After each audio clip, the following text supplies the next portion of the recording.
Bigyan natin ng reaksyon itong reaksyon ni Pastor Rayan Puentes sa bidyong pinost ng ating kapatid sa Simbahang Katoliko sa Iglesia Katolika Apostolika Romana na si Sister Joey. Yung kanyang pangalan sa Facebook ay It's Joey.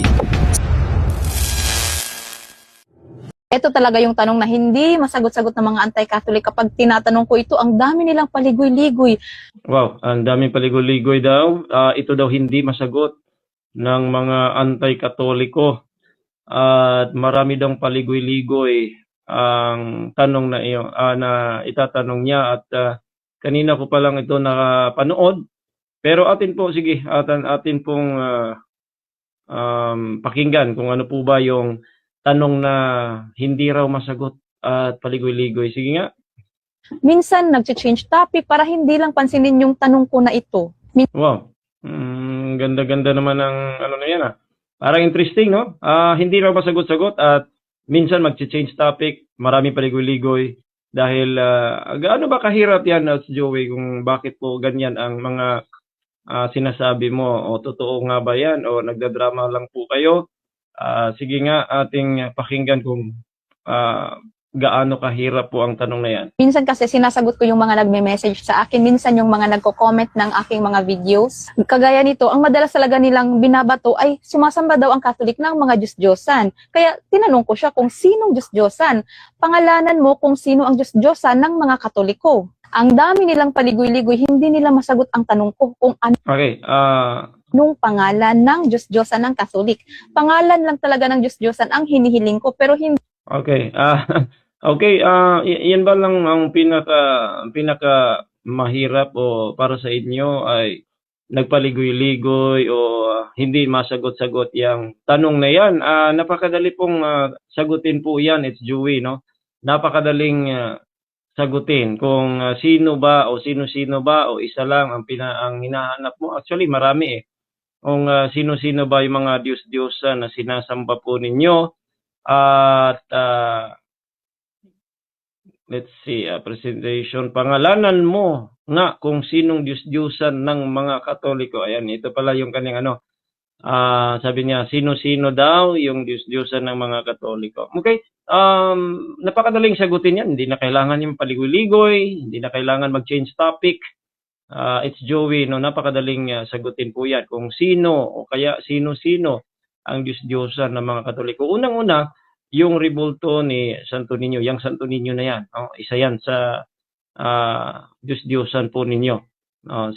Kaya nga, yun ang ating hinahamon po sa inyo, kahit ikaw, ewan ko ba kung makipagtalakayan ka, parang puro ka lang, vlog-vlog lang naman yan, hindi naman yan totoong, hindi ka naman totoong tagapagturo, kalilipat mo lang, tapos yun na, actually napaniwala ka na agad, tapos magtuturo ka pa, pero actually pag try mong pumasok dito sa live ko o kaya pag live, papasukin kita, sasagutin ko yung mga tanong mo. Sino ang Diyos-Diyosan ng Katoliko? Sino ba? O marami, no? Yung Santo Niño po ninyo, yung Black Nazarene, marami.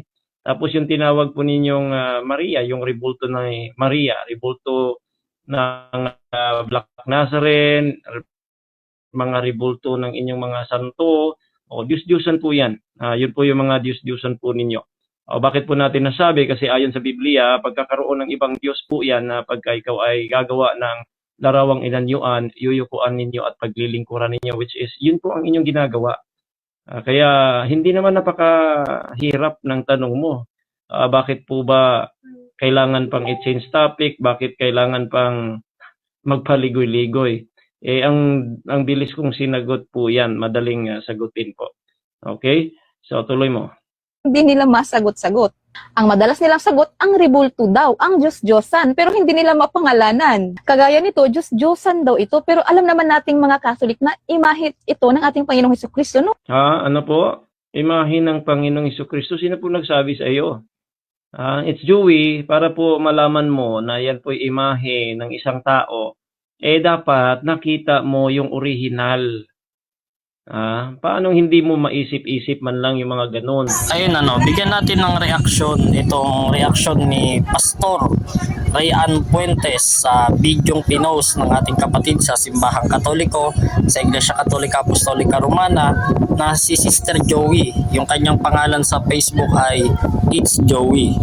Si Sister Joey ay isang dating Jehovah's Witness o saksi ni Jehovah na ngayon ay isa ng Katoliko, isa ng Roman Catholic, kaanib na sa simbahang itinatag ni Kristo. Ngayong gabi na ngayon, makikita ninyo sa aking bintana, napakaganda ng view, gabi na. Kaya ngayong gabi, ating bibigyan ng reaksyon. Itong reaksyon ni Pastor Rayan Puentes sa nasabing video ni Sister Joey.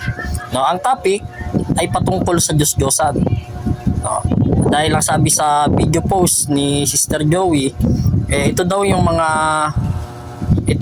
mahirap sagutin ng mga anti-katoliko. Take note, anti-katoliko mahirap sagutin ng mga anti-katoliko. At kapag may sasagot naman, may nangangahas o may naglalakas loob na sumagot sa katanungang ito, nagpapaligoy-ligoy. Ano ba yung katanungan? Ang katanungan ni Sister Joey, sino-sino ang mga Diyos-Diyosan naming mga Katoliko? Dahil sabi ni Sister Joey, kapag daw sasagutin ito ng mga nakilala niya sa online, sa mga chat niya o sa mga ka-reply niya sa Facebook thread, talagang nagpapaligoy-ligoy. Totoo naman. Kaya nga si Pastor Rayan Puentes ng Bible Baptist Church talagang nagpaligoy-ligoy.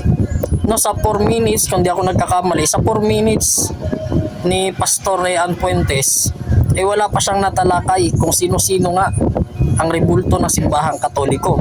Ang dami niya pang sinabi, imbis straight lang na daan, paliko-liko pa si Pastor Rayan Puentes.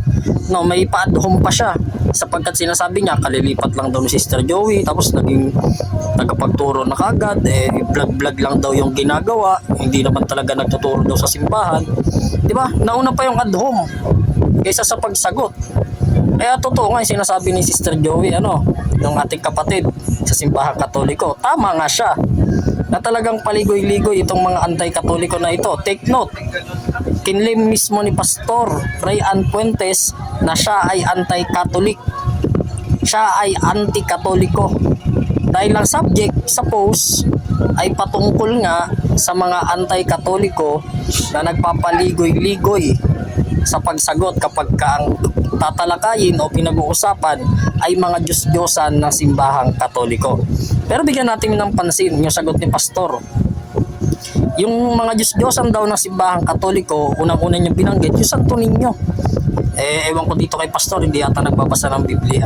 Kasi ayon sa Lucas 1:35 ng Spanish Bible, may Santo Niño mababasa. Sino yung Santo Niño na yun? Si Kristo. Diba po? Ibig sabihin, hindi Diyos-Diyosan yung Santo Niño. Kung si Kristo hindi Diyos-Diyosan, yung rebulto niya, hindi Diyos-Diyosan yun. Ayon ba kay San Pablo, ano ba si Kristo? Basahin natin sa Colosas 1:15. Sabi ni San Pablo sa mga taga-Colosas, si Kristo ang larawan ng Diyos na hindi nakikita. Hindi larawan ng Diyos-Diyosan si Kristo, ayon kay San Pablo, kundi larawan ng Diyos na hindi nakikita. Kaya kanino tayo maniniwala? Kay Pastor Rayan Puentes na bula ang mga ngaral, katuparan sa sinabing babala ng Panginoong Kristo sa 24:5 ng Mateo na maraming gagamit ng kanyang pangalan, o sa apostol ng Panginoong Kristo na si Apostol Pablo na nagsasabing si Kristo ang larawan ng Diyos na hindi nakikita. Kanino tayo maniniwala? Kay Pastor Rayan Puentes ng Bible Baptist Church na nagsasabing ang rebulto ni Kristo ay Diyos-Diyosan, o kay Apostol Pablo na nagsasabing si Kristo ang larawan ng Diyos na hindi nakikita? Mamili na lang kayo kung kanino kayo susunod. Basta ako, panig ako kay San Pablo. Ayaw ko dyan sa bulaang pastor na si Rayan Puentes. Tapos pangalawa, yung Nazareno raw. Sino ba yung binabanggit sa Biblia na Nazareno? 2:23 ng Mateo, si Kristo po yun na tinawag o tatawaging Nazareno bilang katuparan ng propesiya. Bakit tinawag na Nazareno? Sapagkat nanirahan sila sa Nazaret, sa bayan ng Nazaret. Kaya tinawag na Nazareno. Parang tayong mga Pilipino. Bakit tayo tinatawag na Pilipino? Dahil tayo ay nakatira sa bansang Pilipinas. Diba? Na sinakop ng mga Espanyol na pinangalan kay King Philip. No, kay King Philip, King Felipe. Kaya Pilipinas. No, ibig sabihin tayo ay mga Pilipino. Ganon din naman si Kristo, nanirahan siya doon sa Nazaret, kaya tinatawag siyang Nazareno. Kaya meron kaming itim na Nazareno. No, yung pagkaitim ng Nazareno na yan, syempre ibang topic na yan sa sunod na video, ipaliliwanag natin kung bakit itim. Pero yung Nazareno, maliwanag ayon sa Biblia, si Kristo ang binabanggit. Ang larawan ng Mahal na Birheng Maria o rebulto ng Mahal na Birheng Maria ay hindi Diyos-Diyosan. Bakit? Tao ang Mahal na Birheng Maria. Kung yung mismong si Mahal na Birheng Maria ay hindi Diyos-Diyosan, ganoon din yung rebulto niya, hindi Diyos-Diyosan. Halimbawa, ako, isa akong tao, na ibig bang sabihin yung larawan ko ay Diyos-Diyosan tapos ako tao? Maling logic, mali yung logic ni pastor. Kumbaga parang sinabi niya, yung nanay ko totoong tao, no? Yung nanay ni pastor, halimbawa natin, yung nanay ni Pastor Ryan Puentes totoong tao, pero yung larawan niya Diyos-Diyosan. Diba? Ang illogical po ng ganong logic, wag nating tutularan yung mga ganyang turo. Maling-mali, hindi pasado sa logic, no? Tapos ang dami niyo pa sinasabi, rebulto raw ng mga banal, Diyos-Diyosan. Nagkakamali na naman si pastor. Kaya nga rebultong banal ang tawag, hindi rebultong Diyos-Diyosan, hindi rebultong pisel. No, bakit ko nabanggit yung pisel? Sapagkat yan yung binabanggit na Diyos-Diyosan ayon sa Biblia. Sa Exodo 20, ang talata ay 5, yung graven images dyan o yung larawang inanyuhan na tinutukoy, pisel sa Hebrew. Diba? Sa wikang Hebreo ay pisel ang ibig sabihin. Nang ibig sabihin naman ng pisel ay Diyos-Diyosan. Diba? Hindi basta larawan o rebulto, kundi mismong Diyos-Diyosan. Kaya nga sabi sa talata sa Tagalog, wag mong yuyukuran sila o paglilingkuran sila. Take note yung salitang sila. Na tumutukoy yun sa tao. Hindi yung tumutukoy dun sa rebulto. Dahil kapag patungkol sa rebulto, ibig sabihin bagay, ito ang tawag. Ito ang pantukoy na gagamitin, sapagkat ang salitang ito ay pantukoy sa bagay. Pero yung salitang sila, pantukoy yan sa tao. Di ba? Kung nagigets ni pastor yan, kung naunawaan niya yung kanyang binabasa, talagang mauunawaan niya ang katotohanan. Pero dahil itinatanggi niya ang katotohanan, kaya hindi nakarating sa pagkaunawa, hindi nakaabot sa katotohanan itong si pastor. Kasi na raw nagsabi sa ating mga Katoliko na yung krusipeo ay si Kristo mismo. Yung Biblia mismo, yung nagsulat ng Biblia ang nagsabi. Sapagkat sa Biblia po ba, sino po ba yung pinako sa krus na tao na pinaggutay-gutay yung damit, ginawang pasugalan ng mga sundalo? Sino ba yon? Sino ba yung pinutungan ng koronang tinik sa ulo? Sino ba yung nilagyan ng katagang inri sa taas ng ulo? Sino po ba yan? Walang iba kundi ang Panginoong Hesukristo. Yung dalawang magnanakaw sa tabi niya, hindi naman pinutungan ng koronang tinik, hindi naman nilagyan ng inri. Kaya mismong Biblia ang nagsasabi, pastor, Biblia ang nagsasabi sa amin na yung krusipeo na pinakita ni Sister Joey ay talagang si Kristo ayon sa Biblia. Ngayon, kung may problema ka, ibig sabihin, nilalabanan mo na yung nakasulat sa Biblia. Kaya talagang bulaang pastor ka at hindi ka pastor ni Kristo. Ikaw ay pastor ng sarili mong pagkaunawa. Gaya nga na sinasabi ni Kristo sa 24:5 ng Mateo na maraming bulaang mangangaral ang magsisilitaw, gagamitin ang aking pangalan at marami silang ililigaw. No, ibig sabihin, itong si pastor, nagtayo siya ng sarili niyang simbahan, tapos ipinangaral niya ang pangalan ni Kristo, natupad sa kanya. Isa siya sa kinatuparan ng sinabi ng Panginoong Jesucristo na mga bulaang mangangaral na gagamit ng pangalan ni Kristo. No, kaya tayong mga Katoliko, huwag tayong magpapaloko sa mga ganitong uri ng tao, sa ganitong uri ng tagapagturo, sapagkat ililigaw kayo niyan.